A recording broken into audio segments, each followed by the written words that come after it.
Hey guys, welcome back to my channel and welcome back to Booktober! How are we doing? I hope you are well. Today I thought we would do a nice little fun tag. This is the Halloween book tag created by Naomi the Book Lover. I like this because there's technically 8 questions. I took one of them out because it's not something that I want to be talking about much. So 7 questions, and I figured we could just kind of go through them, chit-chat a couple things. I'm gonna be honest, some of my answers might be disappointing. So let's get into it. The first question is carving pumpkins. What book would you carve up and light on fire? I'm so excited to unhaul this book at the end of the year. And I'm sorry if people like this. I know they're out there. This did not work for me. This is The Sins on Their Bones by Laura R. Samatin. And if I was somebody who would ever burn a book or cut one up or rip it, this would be one of them. I really detested my entire experience with this book. It is one of my least favorite books I've ever read in the history of books, but also especially my worst book of this year. So I will be holding on to this to talk about it at least one more time in a video, but I'd rather, get my points in now with it than have to worry about it later. But I will be unhauling this immediately after this year. I am so ready for this to be gone out of my life. Yeah, this is 3 POVs, a bunch of men, a lot of mess, a lot of drama, supposedly some politics. It was gross, it was creepy, it was just bad. Everything about it I just did not like. It's, I guess you could say, like a dark romantasy, but I don't think it was done well. I don't think that there was enough retribution for the things that happened. I did not like any of these characters. It super did not work for me. So this would be the book that I would carve up and light on fire. Next question is trick or treat. Who is a trick character and who is a treat character? So my trick is going to be Siona from Blood Over Brighthaven. You get into the book and you're like, all right, girl, main character, let's do this. And like, you're getting to know her and you're like, okay, I'm spotting a few flaws in her character, but hey, that makes her nuanced. That makes her realistic. Great. And then you keep reading and you're like, eventually she's going to learn the errors of her way and she's going to do better. And she does better, but I don't think she ever really comes to terms with the prejudice that she holds or believes in, or that she really does enough to rectify the harm that she's perpetuated in the world. I just think that we've spent so much time with her and we try and do this romance, which isn't my favorite. Like, I liked it for what it was, but if you sit back and you, like, think about the romance, it's like, that's kind of icky. That's questionable. But I think that's also kind of the point. Like, she's not supposed to be the best main character ever. She's supposed to be morally flawed, and I did like that about her, but it's definitely not what you would expect from, like, your average typical main character. You imagine them to be perfect and have no flaws, or to, like, go on this big grand journey and quest to, like, discover themselves and also right the wrongs, and that, like, sort of happens, but in such a different way than you would expect. So I have to give her my trick character. And my treat characters are actually going to be a couple. One of my favorite couples of this year, which is Amma and Damien from The Throne in the Dark, the Villains in Virtue series by A.K. Caggiano. Your Honor, I just love them so freaking much. I adore them tenfold. Like, they are one of my favorite couples that I've read from this year. I read their whole trilogy. I got to spend so much time with them. And I just love Damien being, like, this bad boy, and he's just such a villain. And he's this demon prince, and he's just, doing bad stuff because that's his calling. Then he's always excusing the nice things he does with, like, bad behavior. He's like, no, actually, I saved the village because I'm later gonna do something worse. It's like, sure, pal. He is the absolute grumpy to Amma's Sunshine. They're one of my favorite satirical, like, grumpy sunshine tropes. They're just so fun on page. Amma is a delight. I really like how tough and strong she is, while also, like, gentle and sweet and innocent, and I just really like the mix of their characters together. It truly is one of my favorite series. It made me laugh out loud. I really enjoyed the, like, process and quest. It very much felt like a cozy D&D campaign while having, like, the same high stakes, but, like, those intimate moments in between that I just really enjoyed. So they have to be my treat couple because I love them so much. Now, question number 3, I might be cheating a snippet because we have Candy Corn. What book is always sweet? And I'm kind of going with an author rather than a book because I have just been reading so much Ali Hazelwood this year. Have I completed her backlist? That's crazy. I think I did. I think I've read every Ali Hazelwood that is open to the public. That's crazy. But in November, we're getting Bound, which I'm really looking forward to. I just recently found out of this, like, collection of novellas that she was a part of that I did not kickstart the campaign for, so I will not be receiving first, which is unfortunate, but eventually I hope that it will come out to the public. I know that You Can Play just got announced they're going to publish a physical and ebook copy with additional bonus chapters, which is exciting. I love an Allie Hazelwood. It's formulaic. You know when the beats are going to happen. You know who's going to end up where. You can see from the beginning whatever their internal struggle is. You know exactly how it's going to fix itself. And it's just heartwarming because I love the way that our characters interact with each other and the way that they lean on each other. How these independent women who don't need no man, but certainly want that specific man. And I eat up any Allie Hazelwood that I read. I just really enjoy her works. I know that they're not good. I know objectively they're not like super well written. I read better romance, but there's just something in the words and the pages and the characters that always make me want to return to her books. Every new release, I'm instantly sad. It is like near impossible for me to not be in the know of Allie Hazelwood at this point. There's just been so many releases and I'm just so fascinated by them all. So I'm really looking forward to Bound.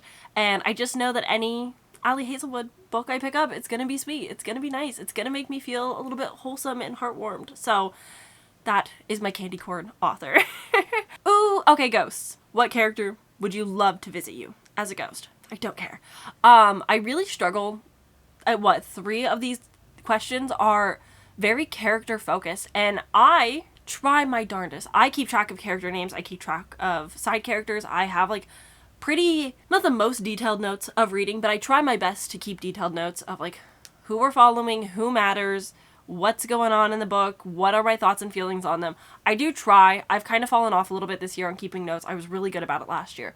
So I try to remember characters to the best of my ability. I am bad with names, so I do forget characters quite easy. But it's also because I very often have just like a normal relationship with characters. I don't necessarily get book boyfriends and book girlfriends. Like I just see characters as a character, somebody that I'm spending some time with, and then I kind of move on. Like I'm obsessed with the book for the time that I'm with it, and then I kind of like move on, and I don't really think back to them all that often. Like obviously I already mentioned Alma and Damien, but that's also just because I love the book itself. I love the world as well, but also the characters really made it for me. And so it's hard to be like, yeah, there's specific characters I would want to hang out with, because I don't think I would hang out with most of these characters besides like reading their stuff. But I don't know if I died, I'm like, yeah, I need a fictional character to come talk to me. I just don't think I have that kind of connection to anybody. I'd be very interested to know what you guys think about like your relationships towards characters. If you have like strong diehard characters that like live in your head just rent free or not. I wish that I was that person sometimes. I wish that I connected more to the characters that I read, but I just often feel like a semi detachment to a lot of them. Even if I really relate to them as a character, I'm still just like, you're fictional. So I don't know, maybe that's my healthy reality check when I'm trying to escape into a world, or I am just bad at connecting with people. Who is to say? And then the next question also about characters would be dressing up in a costume. What character would you want to be for a day? I really struggled with this because I was approaching it from such a literal and logistical way of like, okay, well, if I read these types of books, these are the types of dangers that these characters are in. Like Fourth Wing, for example. If I wanted to be Violet Sorrengail, I would have to maybe do some hardcore training or fighting, and I'm just not cut out for that. Like, I understand that technically Violet wouldn't be either, but like, that's her life, that's what she has to do. I don't have to do that. I would not be able to do that. So I was trying to think of like non-horror book, because I don't necessarily want to be scared out of my mind. So I'm trying to think of romantasy or fantasy books that I really enjoyed, that I was like, what atmosphere would I want to be in? And I really did think back to Shield of Sparrows, because I loved the atmosphere in this. I understand that a lot of people have issues with her main character. I think her name's like Ophelia, something like that. A lot of people have issues with her because she's constantly asking questions. She's very inquisitive, and I liked that about her, and it didn't annoy me. So I actually really loved the book. I really enjoyed the characters. I really enjoyed the world. Like, yes, was it a little bit predictable? Sure.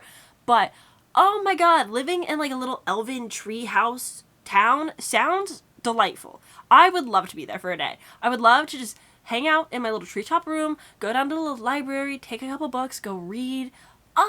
That sounds like just a pleasant day. Like, I know that I live in Oregon and I could feasibly do something similar to that, but I'm sure that if I was that main character, I wouldn't be scared of heights, and it'd be a lot easier to go up in a treehouse and like hang out and like look over the balcony and look at the trees and everything. But I do think if I could be a character, that's where I would end up, because nothing so dangerous is constantly happening. Like, yeah, there are monsters, but there's also people to fight the monsters, and I don't really have to get involved.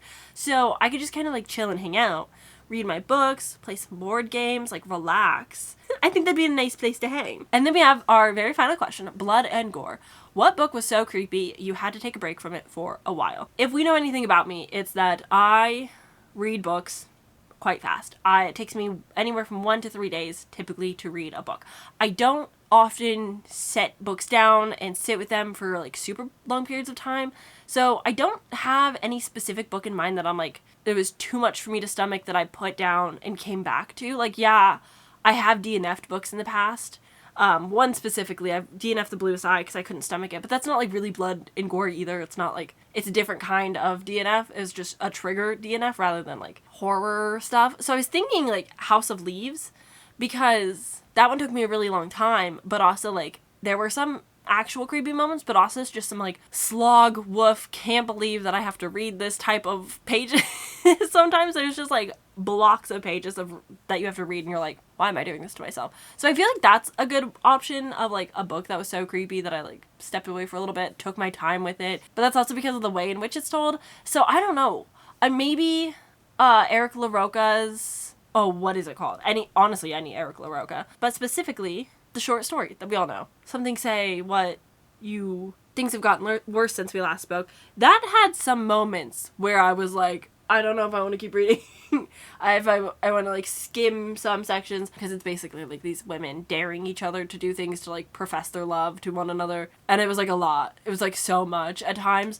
So maybe that one is a good option too. I don't know. I have learned that I can stomach some pretty detailed gore, and I'm not too bothered by it. I don't know if it's just like I can dissociate well enough, or I just am not picturing it when I'm reading it, because I rarely... It's so interesting because I do picture things in my mind, but when I'm reading books, it's less so. So I don't know.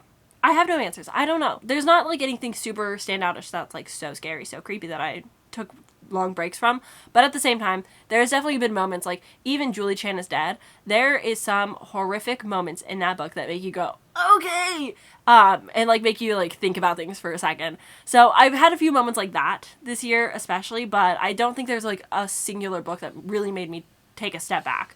But those were all of the questions. Thank you guys for watching and hanging out with me. If you made it to the end of this video, you can put down a cat emoji in the comments for this baby who's been on my lap this whole time, and I will see you guys tomorrow for my next video. Bye!